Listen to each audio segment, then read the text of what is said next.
السلام علیکم۔ صاحبزادہ امانت رسول صاحب کے ساتھ ہم آج موجود ہیں اور ایک خاص موضوع پہ گفتگو کریں گے۔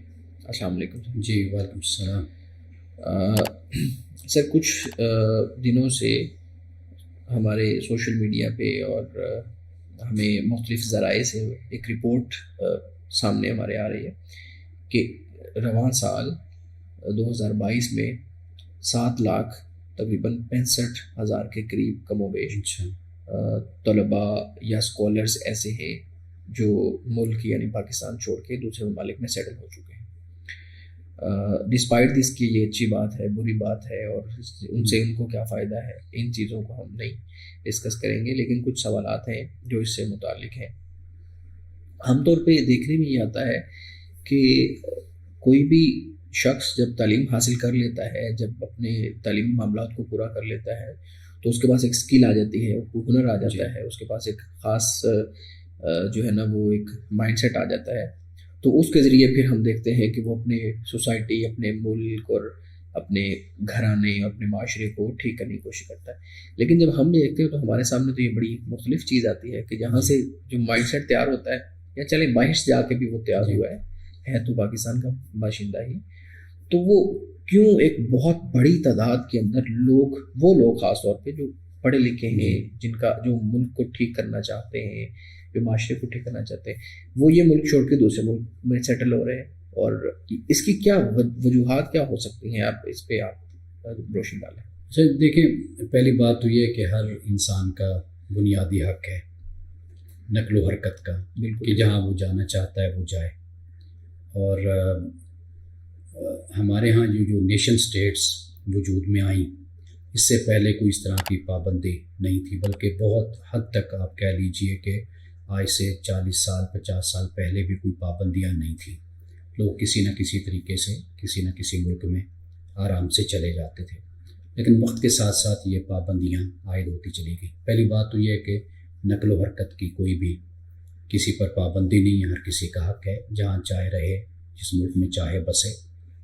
اور انسان جو علم حاصل کرتا ہے، جو تعلیم حاصل کرتا ہے، واضح بات ہے کہ وہ اس لیے حاصل کرتا ہے کہ اس کا ایک روزگار ہو، اس کا جو گزر اوقات ہے وہ اچھے طریقے سے ہو، اور وہ معاشرے میں بہتر طریقے سے اپنے معاملات کو لے کر چل سکے۔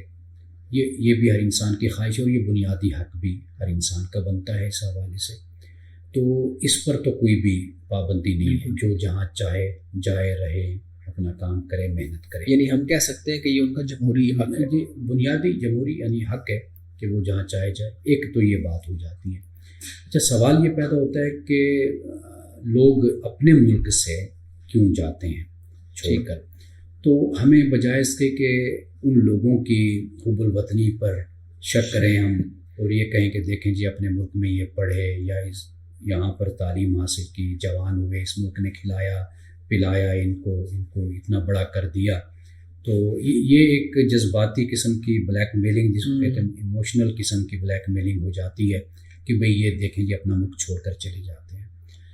اصل جو بات ہے وہ اس پہ ہمیں غور کرنا چاہیے کہ آیا کہ ہم نے اپنے ملک کو اس قابل بنایا یا نہیں بنایا کہ یہاں پر لوگوں کے لیے روزگار پیدا ہوں، لوگ ترقی کریں، لوگ خوشحال ہوں، اور لوگ یہاں پر جاب لیس نہ ہوں، زیادہ سے زیادہ روزگار اور معیاری روزگار پیدا ہو۔ بنیادی کام یہ ہے۔ دیکھیے، جو بندہ علم حاصل کرتا ہے یا صاحب علم ہے یا صاحب فن ہے، وہ یہ بھی تو چاہتا ہے نا کہ بھئی ایک تو اس کو ایسا ماحول ملے کہ جس میں وہ اپنے صلاحیتوں کو استعمال کرے، اپنے علم کو استعمال کرے، اپنے فن کو استعمال کرے۔ ایک تو یہ بات ہے، اور دوسری بات یہ کہ یہ بھی تو انسان کی ایک فطرت ہے نا کہ وہ اظہار چاہتا ہے نا کہ لوگ اس کو تسلیم کریں، ایک ریکوگنیشن جس کو ہم کہتے ہیں، شناخت ہم کہتے ہیں، یہ ہر انسان چاہتا ہے۔ تو جو لوگ 15 سال 20 سال یا 30 سال زندگی کے لگاتے ہیں، تو وہ پھر یہی چاہتے ہیں نا کہ بھئی ایک تو ان کو بھرپور کام کرنے کا موقع ملے، اور دوسرے ان کے ریکوگنیشن، ان کی ایک شناخت معاشرے میں بنے۔ تو اگر ہم یہ مواقع اپنے نوجوانوں کو یا اہل علم کو، اہل فن کو مہیا نہیں کر سکتے، اور اس طرح کی شناخت اور ان کو پہچان ہم نہیں دے سکتے، تو واضح بات ہے پھر ان کا حق ہے کہ وہ جہاں چاہیں، جس ملک میں چاہیں رہیں۔ یعنی اگر آپ جو ابھی بات کر رہے تھے کہ 7 لاکھ سے زیادہ لوگ گئے ہیں، آپ اگر دنیا کا جائزہ لیں تو بہت کم ہے. یعنی اگر یورپ کے ممالک میں ہم دیکھیں، اسے ہم برین ڈرین کہتے ہیں کہ لوگ کسی اور ملک میں جائیں تو وہ اپنے ملک میں سیٹل ہوتے ہیں، اس لیے کہ وہاں پر ان کو ہر طرح کی سہولت ہوتی ہے. مثال کے طور پر آپ دبئی چلے جائیں یا آپ سعودیہ چلے جائیں تو لوگ اپنی جگہ پر اپنا کام کر رہے ہیں بیٹھے ہوئے، بلکہ باہر سے لوگ ان کو چاہیے ہوتے ہیں، وہ لوگ ان کے پاس آتے ہیں، اور جو وہاں پر رہنے والے ہیں وہ بھی خوشحال ہیں اور خوش ہیں اپنے کام سے. تو اصل چیز یہ ہے نا، اب دیکھیے نا کہ ایک نوجوان ہے، وہ کمپیوٹر کے شعبے میں محنت کرتا ہے، ایک خاص لیول تک جاتا ہے. اگر وہ دنیا میں کسی جگہ چلا جائے تو اس کو CEO کی پوسٹ مل جاتی ہے اور چیف ایگزیکٹو بن جاتا ہے، بڑی بڑی پوسٹیں، اور لاکھوں میں نہیں کروڑوں میں ان کی تنخواہیں ہوتی ہیں، ان کو پورا ایک پیکج دیا جاتا ہے. تو یہاں پر اگر وہ رہتے ہیں تو آپ دیکھیے پھر ان کے کیا حالات ہوتے ہیں، کیا ان کی مشکلات ہوتی ہیں. تو میرا خیال ہے کہ ہمیں ان پر اعتراض کرنے کے بجائے ہمیں اپنے ملک کو درست کرنے کی ضرورت ہے. اب وہ کیسے درست ہو سکتا ہے، یہ پھر آگے کا معاملہ ہے. لیکن ہمارے ہاں مختلف طرح کی آراء ہیں اس بارے میں. کچھ افراد کا جو نقطہ نظر ہے وہ یہ ہے کہ یہاں کے سماجی، معاشی اور مذہبی اور سیاسی حالات ایسے نہیں ہیں کہ وہ یہاں پہ زندگی گزار سکیں. ٹھیک ہے، آپ کی بات سے بھی میں تقریباً یہی سمجھا ہوں کہ جب ان کو ہم یہ چیزیں دیں گے تو اوبویسلی اس ملک میں رہنا یا کسی بھی ملک میں رہنا جہاں پہ ان کو یہ چیزیں ملیں گی وہاں پسند کریں گے. لیکن دوسری طرف یہ حب الوطنی والا بھی ایک نظریہ ہمارے سامنے آتا ہے. تیسرا ایک نظریہ یہ بھی آتا ہے کہ ملک کا بھی کوئی حق ہوتا ہے. جی، یہ بھی ایک چیز ہمارے لوگوں سننے میں آتی ہے کہ جی ملک کا بھی کوئی حق ہوتا ہے. ٹھیک ہے، حالات ایسے ہیں، صحیح ہے، لیکن ماں باپ کا، ملک کا، جن اسکولوں میں وہ پڑھے، جن کالجز میں وہ پڑھے، ان کا بھی کوئی حق ہوتا ہے. تو کون سا نقطہ نظر آپ کو لگتا ہے کہ بہتر ہے اور پاکستانی صورتحال کے اندر اس کو آپ سپورٹ کر رہے ہیں؟ دیکھیے، یہ جو حب الوطنی والا معاملہ ہے، میں تو ان جذباتی باتوں میں نہیں جاتا کہ ہم اس طرح اپنے نوجوانوں کو ایکسپلوئٹ کریں اور انہیں قائل کریں کہ وہ ملک میں واپس آئیں. تو یہاں آ کر وہ کیا کریں گے؟ صحیح ہے. یعنی آپ نے ان کے لیے کیا میدان بنایا، وہ یہاں بیٹھ کر کیا خدمات سر انجام دیں گے، کیا ایکسپوجر ان کو یہاں پر ملے گا، اور کیا مواقع ان کو ملیں گے آگے بڑھنے کی. ایک بات تو یہ ہے. دوسری بات یہ کہ اگر آپ یہ دیکھیں کہ کتنا زر مبادلہ ہمیں باہر سے آتا ہے، یعنی پاکستانی حکومت، ریاست خود اس بات کو تسلیم کرتی ہے کہ جو باہر کے نوجوان ہیں، باہر کے پاکستانی ہیں، مسلمان ہیں، وہ بہت بڑی انکم پاکستان میں ان کی طرف سے آتی ہے، جس سے پاکستان کو کسی حد تک اپنے نظام کو بہتر کرنے میں یا چلانے میں سہولت ہوتی ہے. یعنی آپ دیکھیے کہ جتنے پاکستانی باہر رہتے ہیں وہ یہاں پر اپنے پاکستان میں جو فیملیز رہتی ہیں، والدین ہیں، بھائی بہن ہیں، بچے ہیں، ان کو کتنا کچھ بیچتے ہیں. اس سے بھی تو پاکستان ہی کا فائدہ ہوتا ہے نا. اور پھر یہ ہے کہ جو باہر تعلیم حاصل کر رہے ہیں تو وہ بھی کسی نہ کسی شکل میں پاکستان میں پارٹیسپیشن کرتے رہتے ہیں. یعنی تعلیم کے شعبے میں ہیں، سائنس کے شعبے میں ہیں، اور مذہب کے شعبے میں ہیں، فلسفہ میں ہیں. بہت سے نوجوانوں کو اور بہت سے لوگوں کو میں جانتا ہوں کہ جنہوں نے باہر اگر کام کیا ہے، مثلا کاروبار، تجارت ہے، تو وہ پاکستان میں بھی انہوں نے کاروبار اور تجارت کیا ہے. انہوں نے تعلیم کے شعبے میں، یعنی ایسے ایسے کام پاکستان میں ہمارے اوورسیز پاکستانیوں نے کیے ہیں کہ یہ بھی تو اسی وجہ سے ہوا نا کہ وہ یہاں پر تھے. تو وہ خود بتاتے ہیں کہ ہمارے حالات کیا تھے، ہم کس طرح یہاں پر رہتے تھے اور کس طرح گزر اوقات ہوتی تھی، اور کس طرح نوکری کے لیے، جاب کے لیے، روزگار کے لیے مارے پھرتے تھے. باہر گئے تو فائدہ ہوا پاکستان کا. تو اصل بات یہ نہیں ہے کہ بھئی ہم اس پہ اعتراض کریں کہ وہ پاکستان سے محبت نہیں کرتے. کیا پاکستان سے باہر رہنے والے پاکستانی، کیا وہ پاکستان سے محبت نہیں کرتے؟ بالکل پاکستان سے محبت کرتے ہیں تو پاکستان کے لیے اتنا درد رکھتے ہیں یا خدمت کا جذبہ رکھتے ہیں یا ہر شعبے میں کوشش کرتے ہیں. اب بات یہ ہے کہ اگر پاکستان سے باہر رہنے والے جو لوگ ہیں، اگر ان کی آپ کہانیاں سنیں، ان کی باتیں سنیں کہ وہ کس طرح پاکستان میں آئے اور لٹا کے یہاں سے وہ بیچارے چلے گئے. میں خود ذاتی طور پر ایسی فیملیز کو جانتا ہوں کہ جنہوں نے یہاں پر کاروبار کرنا چاہا، کیا کیا رکاوٹیں ان کے راستے میں آئیں. بجلی کا معاملہ ہے، اور اجازت ہے، لائسنس کا معاملہ ہے، اور ایسی بہت سی باتیں. اگر آپ کسی کاروباری کے پاس بیٹھیں جو باہر رہتا ہے، آپ کو وہ ساری کہانیاں سنائے گا کہ یہاں کیا کیا معاملات ہیں اداروں کے حوالے سے، ہمارے جو ڈپارٹمنٹ ہیں ان کے کیا مسائل ہوتے ہیں. تو میرا خیال ہے کہ بجائے اس کے کہ ہم جو باہر رہنے والے ہیں یا پاکستان چھوڑ کر جاتے ہیں ان پر اعتراض ہم کریں. ہم یہ دیکھیں کہ آیا کہ وہ باہر رہ کر پاکستان کے لیے کچھ کر رہے ہیں یا نہیں کر رہے. وہ پاکستان کے لیے کر رہے ہیں. اور پھر ایسے لوگ بھی ہیں جو ڈاکٹر بن گئے یہاں پر واپس آ گئے, انجینئر بنے واپس آ گئے, باہر تعلیم حاصل کی پاکستان میں آئے, لیکن حوصلہ شکن ماحول ان کو ملا یہاں پر, تو پھر وہ باہر واپس چلے گئے. ایسے لوگوں کو بھی ہم نے دیکھا. تو میرا خیال ہے کہ سب سے بڑی ذمہ داری ہماری یہ ہے کہ ہم اپنے گھر کو درست کریں, اس کی اصلاح کریں. اور جو باہر کے نوجوان ہیں ان سے آپ ملیں. جیسے میں اب ترکی گیا تھا تو وہاں پر بہت سے پاکستانی لوگوں سے, نوجوانوں سے ملاقات ہوئی, ان سے گفتگو ہوئی. اب ان کے جو اعتراضات ہیں, ان کی جو پریشانیاں ہیں, دیکھیے یہ بھی حب الوطنی کا ہی نتیجہ ہے نا. یہی وہی جذبہ ہے نا, پاکستان سے وہ محبت کرتے ہیں تو پاکستان کے حوالے سے بات کرتے ہیں نا. اگر وہ کہیں گے ہمیں کیا اس کے, ہم چھوڑ آئے ہیں پاکستان, اب ہمیں اس سے کیا تعلق, پاکستان کس حال میں ہے. لیکن وہ باہر رہ کر بھی اگر واپس سوچتے ہیں اپنے پاکستان کے لیے تو یہ بھی تو ایک حب الوطنی کا ثبوت ہے. تو کیا یہی ثبوت ہے کہ پاکستان میں رہا جائے اور یہاں پر رہ کر اپنی صلاحیت, اپنا وقت, اپنے علم کو انسان ضائع کر بیٹھے؟ اگر مواقع نہیں ملتے تو اپنے آپ کو ضائع کر دیں, یہ حب الوطنی ہے. تو کیا یہ اچھا جذبہ نہیں ہے کہ انسان کسی ایسی زمین پر چلا جائے کہ جہاں پر انسان اپنے ملک کے لیے بھی کچھ نہ کچھ کرتا رہے, اپنے ملک کی خدمت بھی کرتا رہے.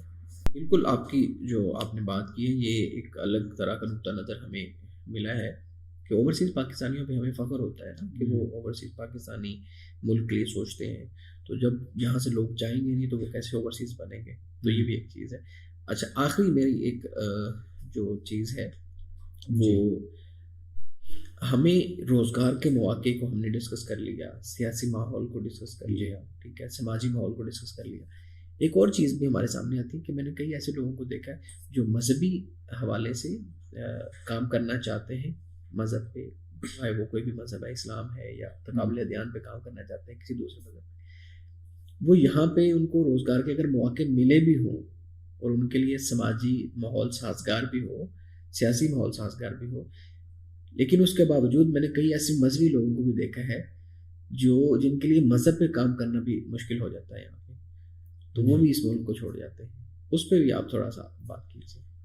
دیکھیے, معاملہ یہ ہے کہ پاکستان میں سب سے بڑا جو مسئلہ ہے, ایشو ہے, وہ ہے بھی مذہب کا. اب لوگ مذہب پہ بات کرنے سے کتراتے ہیں, گریز کرتے ہیں, ڈرتے ہیں. اور فیس بک پر بھی میں نے دیکھا ہے, آج ہی اتفاق کی بات ہے, میں ایک صاحب کو دیکھ رہا تھا کہ انہوں نے کچھ اختلافی پوسٹ لگائی. ان کے نقطہ نظر سے بہت سے لوگوں کو اختلاف بھی ہوگا. تو ایک صاحب نے نیچے لکھا ہوا تھا کہ اس کی تھانے میں رپورٹ کرو, یہ اب بہت زیادہ گستاخیاں کرنے لگ گیا ہے. یہ نیچے آپ دیکھیے کہ یہ دھمکی دی جا رہی ہے اس کو, حالانکہ اس کی پوسٹ ایسی کوئی نہیں تھی. ممکن ہے کہ وہ میرے نظریے کے خلاف ہو, آپ کے نظریے کے خلاف نہ ہو, وہ کسی مسلک سے, کسی فرقے سے تعلق رکھتا ہو, وہ اہل تشیع ہو سکتا ہے, وہ اہل سنت ہو سکتا ہے. لیکن آپ دیکھیے کہ اس حد تک ہمارے معاشرے میں تشدد ہے اور شدت پسندی ہے کہ ہم دوسرے کے نقطہ نظر کو برداشت بھی نہیں کرتے. وہ کہتے ہیں کہ جی اس کی تھانے میں رپورٹ کرو. اور ہمارے ہاں ایسے گروپ وجود میں آ چکے ہیں کہ جو سائبر کرائم کے تحت لوگوں پر مقدمے دائر کرواتے ہیں, درج کرواتے ہیں کہ اس نے مذہب کی گستاخی کی, پاکستان کے خلاف یہ بولا ہے, اس نے فلاں شخصیت کے بارے میں یہ بات کہی ہے, تو اس کے خلاف مقدمہ دائر کر دیا جاتا ہے. جب مقدمہ درج ہو جاتا ہے, آپ کو پتہ ہے جب FIR کٹ جائے اور پھر اس کے بعد کتنا مشکل ہو جاتا ہے جب تک کہ عدالت سے اس کو کوئی ریلیف اور سہولت اس کو نہ ملے, اس شخص کو. اور اگر مل بھی جائے, خدا نخواستہ پبلکلی اگر وہ مسئلہ مشہور ہو جائے تو اس کے بعد آپ کو پتہ ہے اس کو جان کے لالے پڑ جاتے ہیں. پریشانی پیدا ہو جاتی ہے کہ وہ شخص اگر عدالت اس کو بری بھی کر دے تو کیا باہر وہ کسی اندھی گولی کا شکار نہ ہو جائے یا کوئی اس کو مار نہ دے. تو یہ مسائل تو ہمارے ملک میں ہیں. یعنی اس وقت سب سے بڑا مسئلہ یہی ہے. تو جب یہی بات باہر جاتی ہے یا جو لوگ یہاں سے پھر باہر چلے جاتے ہیں تو وہ پھر وہاں سے بیٹھ کر آزادی کے ساتھ اپنا کام کرتے ہیں. دیکھیے, اب دو طرح کے لوگ ہیں. ایک طبقہ وہ ہے کہ جو شر پسند قسم کا ہے, جس کا انداز گفتگو ہی ایسا ہے کہ وہ مذہب کی توہین کرے گا, مذاق اڑائے گا, تمسخر کرے گا. ان کے بارے میں میرا رویہ تو یہ ہوتا ہے کہ ان کو بالکل ہی ایوائڈ کر دو. فیس بک پر ہیں یا کسی جگہ پر بھی ہیں تو میں نے کبھی بھی ان کو نہ پڑھا ہے نہ دیکھا ہے. میں ان کو ویسے بلاک کر دیا, انفرینڈ کر دیا, کبھی توجہ ہی نہ کی. جو قرآن پاک نے کہا وَأَعْرِضْ عَنِ الْجَاهِلِينَ, جاہلوں سے اعراض کر دو. ہاں جو لوگ اہل علم ہیں اور اچھے لوگ ہیں, قابل لوگ ہیں, اگر ان کے ساتھ بھی ہم یہ زیادتی کرتے ہیں کہ ان کا نقطہ نظر ہم نہیں سنتے اور وہ بڑی تہذیب کے ساتھ, آداب کے ساتھ اپنی بات کو پیش کرتے ہیں, دلائل کے ساتھ پیش کرتے ہیں. جب آپ کے پاس دلیل نہیں ہے, جب آپ کے پاس کوئی بات نہیں ہے, تو پھر آپ ان کے خلاف فتوے لگائیں یا ان پر مقدمے دائر کریں, تو یہ بڑی زیادتی کی بات ہو جاتی ہے. تو بدقسمتی یہ ہے کہ پاکستان میں مذہب جو ہے اس کے حوالے سے بات کرنا بہت مشکل ہے کہ اس پر اگر ہم بات کریں تو کوئی معلوم پتہ نہیں ہے کہ کب کس کے خلاف کچھ ہو جائے. تو جب اس طرح کا معاشرہ بن جائے تو آپ بتائیے کہ پھر وہاں پہ لوگ چھوڑ کر پھر دوسرے ممالک میں کہ جہاں پہ ان کو تحفظ ملے ان کے نظریات اور خیالات کو, اور وہ وہاں بیٹھ کر آزادی کے ساتھ اور امن کے ساتھ کام کریں, تو پھر وہ کیوں نہ یہاں سے ادھر چلے جائیں. صحیح, بالکل ٹھیک ہے. یہ ایک بڑا سنجیدہ معاملہ ہے اور جی. خاص طور پہ ہمارے مختلف اداروں کو جو اس سے متعلق ہیں ان کو اس بات پہ سوچنا چاہیے کہ اگر علمی طور پہ ہی کام نہیں ہوگا تو پھر تو ایک قحط الرجال کا بالکل ایسے ہی منظر ہمارے سامنے آ جائے. دیکھیے اختلاف تو فطری بات ہے نا, آپ بیٹھے میں ہوں تو ہم ایک ہی نقطے پر, ایک ہی مسئلے پر مختلف انداز سے سوچیں گے. تو اب میں یہ کہوں کہ دوسرا بالکل میرے مطابق سوچے اور میری رائے کو تسلیم کرے, اپنی رائے کو چھوڑ دے, یہ تو ناممکن بات ہے. ازل سے لے کر اب تک قیامت تک آپ دیکھیں یہ چیز قائم رہے گی. باقی جو لوگ اپنے حدود کو کراس کرتے ہیں یعنی بدتمیزی تک پہنچ جاتے ہیں, تو ان کے ساتھ یہ رویہ ہونا چاہیے کہ ان کی بات کو توجہ ہی نہ دی جائے, اس طرف دیکھا ہی نہ جائے ان کی بات کی طرف. بالکل ٹھیک ہے. بہت اچھا, پھر ایک بات بڑی اہم وہ یہ ہے کہ ان لوگوں کو پھر ہم خود مشہور کرتے ہیں, یعنی ان کے خلاف لکھ کر, ان کے خلاف بول کر. وہ گویا کہ ایسا ہوتا ہے کہ جھوٹ کے خلاف کہتے ہیں لکھنا بولنا ایسی ہے کہ جیسے جھوٹ کو عام کرنے کے مترادف ہے. بے حیائی کو اگر آپ پھیلانا چاہتے ہیں تو وہ کہتے ہیں کہ اس کے خلاف لکھنا, اور آپ اس کو خود بخود مشہور کر دیتے ہیں. آپ دیکھیں گے کہ جس آڈیو ویڈیو کو لوگ زیادہ شیئر کرتے ہیں اس آڈیو ویڈیو کو لوگ زیادہ دیکھ رہے ہوتے ہیں, یعنی جس کا چرچہ ہمیں زیادہ نظر آتا ہے وہاں سے زیادہ لوگ دیکھتے ہیں, اور جو وہ بری بات ہوتی ہے پھر بھی لوگ اس کو, ہم خود بخود اس کو عام کرتے ہیں. بالکل ایسے ہی ہے. اور یہ حقیقت ہے آج کل خاص طور پہ سوشل میڈیا کے, ایوائڈ کیا جائے بس. سوشل میڈیا کے دور کے اندر یہ چیز بڑی اہم ہے. بڑا ہمارے صاحب سے ہم نے بات کی اور بڑی اچھی ان کی ایک رائے ہے, خاص طور پہ کہ وہ جو افراد جو مذہبی طور پہ کام کرنا چاہتے ہیں, جو علمی اور فکری طور پہ کام کرنا چاہتے ہیں, وہ اس ملک کو چھوڑ رہے ہیں. اور یہ بڑی ایک سوچنے والی بات ہے, اور اس پہ ہمیں خاص طور پہ اپنے ذہن ایک فکری طور پہ سوچنا چاہیے کہ کیا ایسا کرنے سے ملک کو فائدہ ہو رہا ہے یا نقصان ہو رہا ہے. ہمیں اجازت دیجیے. اللہ حافظ.